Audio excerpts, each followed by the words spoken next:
Nah, di sini ada tahapan terakhir atau tipe terakhir dari pembelahan sel, yaitu pembelahan secara meiosis. Nah, pembelahan secara meiosis ini terjadi pada sel gamet yang nanti akan menentukan sel-sel gamet. Nah, pembelahan sel secara meiosis itu terjadi 2 kali pembelahan. Ya. Jadi dia berbeda dengan mitosis. Kalau meiosis itu terjadi 2 kali pembelahan. Nah, yang pertama itu ada meiosis 1, dan meiosis 2. Dan nanti kita akan bahas satu persatu. Nah, kalau pada meiosis 1, ini pembelahan reduksi namanya. Ini singkat saja ya, pembelahan reduksi. Jadi di sini PR. Pembelahan reduksi artinya dia dari 2N itu nanti anakannya sifatnya menjadi hanya N dan N saja, artinya haploid. Ya, yang tadinya diploid induknya. Nah, karena adanya pembelahan meiosis, dia menjadi N atau haploid saja. Nah, yang kedua, pembelahan meiosis 2 itu namanya pembelahan ekuasional. Yang artinya nih, pembelahan ekuasional, agak susah ya nyebutnya. Pembelahan ekuasional. Artinya pembelahannya sama, jadi ketika nanti si sel anak ini mengalami pembelahan lagi, ya dia tetap sifatnya N. Jadi tetap sifatnya secara haploid. Nah, beberapa buku di buku-buku SMA itu ada yang menjelaskan bahwa pembelahan meiosis 1 dan meiosis 2 itu sama-sama pembelahan reduksi. Tapi itu salah konsep ya. Jadi yang pembelahan reduksi hanya terjadi di meiosis 1 dan pembelahan meiosis 2 itu ada namanya pembelahan ekuasional. Jadi dia tetap sifatnya sama dengan induknya. Jadi setelah diploid terus nanti NN ini kan berarti meiosis 1. Nah, terus ketika dia anakannya membelah lagi ya, berarti misalnya di sini N, di sini juga N lagi gitu. Dan seterusnya itu namanya pembelahan ekuasional. Oke. Nah, ini ada secara umum pembelahan mitosis pada pembelahan meiosis 1. Nah, ini sebenarnya secara menyeluruh fasenya itu hampir sama dengan fase-fase yang ada pada pembelahan mitosis. Ada profase, ada metafase, anafase, dan juga telofase dan sitokinesis. Tapi karena ini sesuai dengan namanya, tadi ada terjadi 2 kali pembelahan, maka yang di sini ada meiosis 1 terlebih dahulu. Nanti nama-nama fasenya itu mengikuti. Ada profase 1, metafase 1, anafase 1 sampai terakhir yaitu telofase 1 dan sitokinesis 1. Seperti itu, oke? Oke, di sini Miss akan menjelaskan dulu tahapan dari meiosis 1 ya. Meiosis 1. Meiosis 1 itu dengan meiosis 2 sebenarnya nggak beda jauh, fase-fasenya yang ada di meiosis 1 dan 2 itu hampir sama dengan yang ada pada tahapan pembelahan secara mitosis. Jadi nanti misalkan ketika kamu sedang menonton pembahasan yang meiosis, kamu harus melihat atau sambil buka catatan yang pembelahan secara mitosis agar kamu bisa melihat perbandingannya. Oke. Nah, ini Miss tandai dulu, ini meiosis 1. Karena ditandai dengan adanya angka 111 ini, jadi profase 1, pemetafase 1, dan lain-lain. Nah, di profase 1 dulu nih, yang pertama kali fasenya ada di meiosis 1. Nah, profase 1 ini, bahasanya jauh lebih kompleks. Jadi dia lebih kompleks daripada tahapan profase yang ada di mitosis. Kenapa kompleks?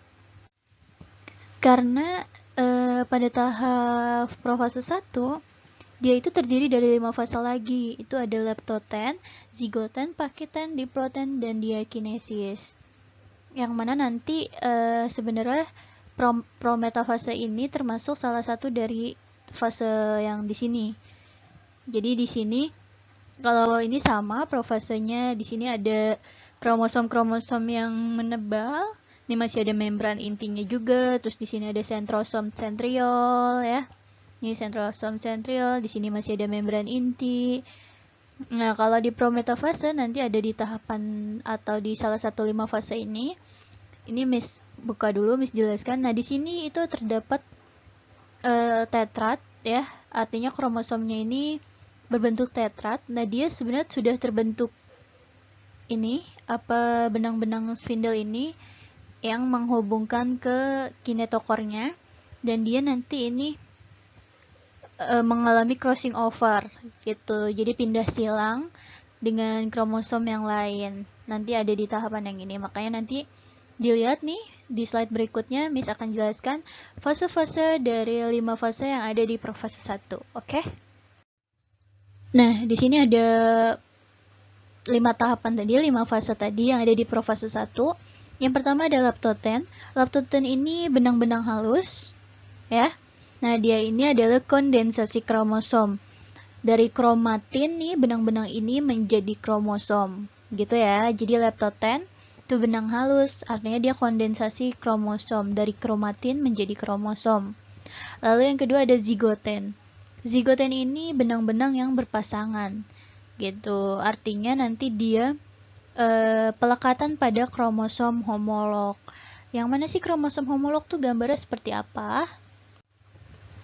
Nah, di gambar ini nih ceritanya gambarnya kromosom homolog ya. Jadi kromosom homolog itu kromosom yang berpasangan. Nah, dua ini namanya kromosom homolog. Yang mana nanti pelekatan kromosom homolog ini akan membentuk tetrat. Tetrat tuh artinya 4 seperti ini ya, ada 4 lengan. Tuh tetrat atau 4 kromatid bahasanya.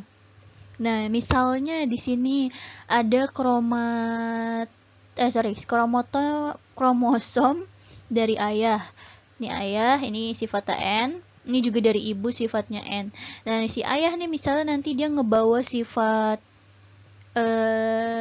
sifat badan. Misalnya sifat fisik yang badan tinggi. Nah, ayah tinggi, T. Nah, ibu ini ayah tinggi terus hidungnya misalnya pesek misalnya ya. Terus yang ibu ini dia nggak terlalu tinggi, berarti dia pendek PN ya. Terus ternyata di sini juga ngebawa sifat mancung misalnya. Nah, ini gambarannya saja seperti itu. Nah, ini ada di tahapan dari si zigoten. Jadi benang-benangnya ini saling berpasangan yang membentuk tetrat. Oke? Lanjut ke yang selanjutnya, ini ada pakiten. Pakiten ini benang-benang tebal, artinya dia terjadi pindah silang. Nah, pindah silang ini atau crossing over. Ini Miss singkat jadi CO, crossing over atau pindah silang pada kromosom homolog. Jadi nanti kromosomnya ibu dengan kromosomnya ayah itu satu sama lain nempel nih. Dia kromosomnya yang mana nanti terjadi pindah silang. Jadi bentukannya dia nempel kayak yang di slide yang sebelumnya yang ada di prometafase 1. Nah, itu seperti itu. Oke. Lalu ini ada namanya diploten. Nah, pada diploten ini dia terdiri dari 2 benang nih gambarnya. Nah, kromosom homolog sedikit terpisah. Jadi ini tadi kromosom yang udah nempel atau udah melakukan crossing over. Nah, dia dua-duanya kepisah. Jadi kalau digambarin seperti ini. Nah, seperti ini ya. Jadi dia membawa sifat dari ibu dan juga membawa sifat dari si ayah. Ya, kalau tadi di paketan ini sifat ayah itu kan tinggi tapi pesek hidungnya. Terus sifat ibu pendek ya, maksudnya badannya pendek terus tapi dia hidungnya mancung. Nah, di diploten ini ketika dia tadi sudah melakukan crossing over, terus di diploten ini ternyata kromosom homolognya agak terpisah, berarti kan dia udah nggak nempel nih ya satu sama lain. Nah, si ini kromosom yang satu membawa sifat dari ibu. Nah, terus yang kromosom ibu membawa salah satu sifat dari ayah. Jadi misalnya di sini nanti anakannya atau anaknya, sel anaknya itu ternyata tinggi dan mancung misalnya gitu. Ada tinggi dan mancung, ada pendek dan pesek gitu. Itu bervariasi ya di sini.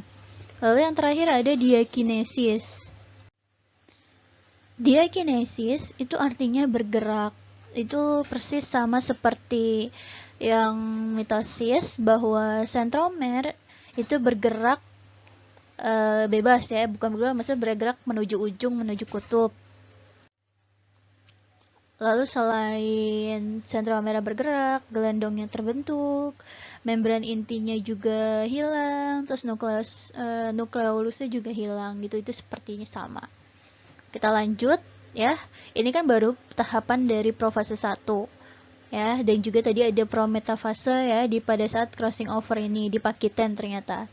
Nanti kita lanjut ke fase-fase berikutnya yang ada pada meiosis 1. Fase selanjutnya setelah profase 1 itu ada metafase. Di sini kromatidnya nih masih satu sama lain masih menempel. 4 lengan ya, 4 kromatid atau homolog, kromosom homolognya masih saling menempel. Terus juga benang-benang spindelnya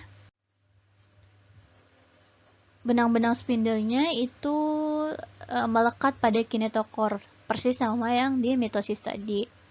Lalu ada anafase. Nah, kromosom homolog di sini sudah mulai berpisah. Ya, ini menuju ke kedua kutub yang berbeda. Jadi yang satu ke arah sini, terus yang satu lagi ke arah sini gitu. Jadi masing-masing sudah menjauh. Lalu yang di telofase dan sitokinesis ini kita gabung saja, ya. Nah, di sini setiap sel itu haploid, ini N, ini N. Nah, ini ada pemisahan sitoplasma ya, yang mana nih di sitokinesis. Itu terus juga di beberapa spesies kromosomnya itu tercerai-berai. Jadi ini karena di sel hewan ya, gambarnya seperti ini. Gitu. Nah, tadi perbedaannya di mana letaknya dengan mitosis? Perbedaannya ada pada saat si metafase 1. Ini kan masih berbentuk tetrat ya, dia sudah masih berbentuk tetrat. Nah, ini konsekuensinya ketika tetrat pada metafase masih terbentuk. Nah, ini terjadi reduksi jumlah kromosom yang mana tadi di awal Miss bahas bahwa pada meiosis 1 itu terjadi pembelahan reduksi, artinya dari 2N menjadi N ya, anakannya menjadi N. Seperti itu. Nah, ini perbedaannya secara khusus atau konsekuensinya yang ada pada meiosis 1 di metafase 1. Gitu. Nanti kita lanjut ke meiosis 2, apa saja yang terjadi di meiosis 2 dan bagaimana fase-fasenya ya. Oke. Nah, di sini ada meiosis 2. Kalau tadi kan dari telofase 1 ya, berarti terakhirnya kan di meiosis 1 itu telofase 1. Nah, dia di profase 2 ini gelendongnya mulai terbentuk. Lalu kromosomnya bergerak menuju tengah nih. Jadi dia sudah menuju tengah-tengah. Gitu. Lalu di metafase 2, kromosomnya sudah berjejer. Jadi kromosomnya jadi tunggal. Cuma berjejer di lempeng metafase. Dan penempelan benang spindle ke arah kinetokor nih. Jadi benang spindle nih dia menempel ke arah kinetokor yang ada di kromosom, ya. Lalu yang di tahap ketiga, fase ketiga ada anafase 2, di mana kromatid itu terpisah ke kedua kutub, ya. Jadi yang kromatid nih, ini kutub yang ini, terus ini kutub yang ini. Lalu di telofase dan sitokinesis 2 itu masing-masing, atau ini kan berarti jadinya 4 anakan, itu tetap nih sifatnya adalah haploid. Ya, ini haploid, ini haploid, ini haploid, ini haploid. Nah, keempat sel ini berbeda secara genetik sebenarnya. Akibat apa? Akibat pindah silang tadi, crossing over yang ada pada meiosis 1 ya. Oke. Nah, ini bisa dilihat tuh secara genetik. Misalnya ini biru tadi ngebawa sifat si ayah. Nah, terus ini sifat ibu. Nah, terus di sini ini sifat ayah yang tinggi misalnya. Berarti ibu di sini mancung, berarti ini tinggi mancung. Terus di sini ternyata sifat ayah ada, sifat ibu ada. Berarti dia pesek nih bisa jadi. Terus di sini ada sifat tinggi pendek ibu gitu ya. Itu seterusnya seperti itu. Jadi kenapa disebut keempat selnya berbeda secara genetik. Lalu di sini nukleusnya mulai terbentuk, terus kromosomnya terurai, dan ada pemisahan sitoplasma gitu. Nah, jadi intinya di meiosis ini itu mulai dari 2N atau diploid itu membelah menjadi haploid, dan haploid ini berarti di meiosis 1. Lalu ketika nanti membelah lagi menjadi 4, ya 4 sel anakan. Di meiosis 2 itu sifatnya tetap N atau haploid. Ini juga N, ini N. Seperti itu ya. Bisa dipahami ya sampai sini ya gitu. Jadi nanti kalau ada yang mau ditanyakan boleh tanyakan di kolom komentar juga boleh, chat juga boleh. Sampai sini penjelasan terkait pembelahan dari sel. Kalau gitu Miss akhiri. Assalamualaikum warahmatullahi wabarakatuh. Nanti bisa dilihat ya tabel perbandingan di sebelahnya slide selanjutnya. Oke? Bye-bye.